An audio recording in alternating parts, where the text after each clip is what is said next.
दोस्तों पीएसएल के 10वें सीजन का आगाज हो चुका है।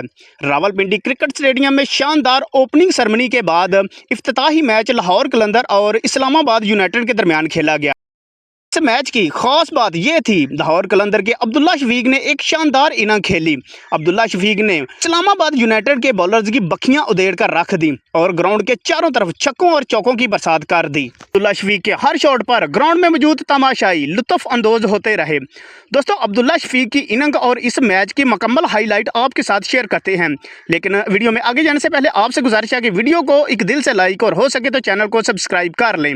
दोस्तों इफ्तिताही मैच में इस्लामाबाद यूनाइटेड के कप्तान शादाब खान ने टॉस जीतकर पहले फील्डिंग का फैसला किया। इस्लामाबाद यूनाइटेड के कप्तान शादाब खान का फील्डिंग करने का फैसला इस्लामाबाद यूनाइटेड के लिए सूदमंद साबित हुआ। इस्लामाबाद यूनाइटेड के बॉलर्स ने फखर जमान, डेविड विजे और डेरल मिचेल को जल्द पकड़ लिया, लेकिन बाद में लाहौर कलंदर की तरफ से अब्दुल्ला शफीक ने शानदार इनिंग खेल डाली और ग्राउंड के चारों तरफ छक्कों और चौकों की बरसात कर दी।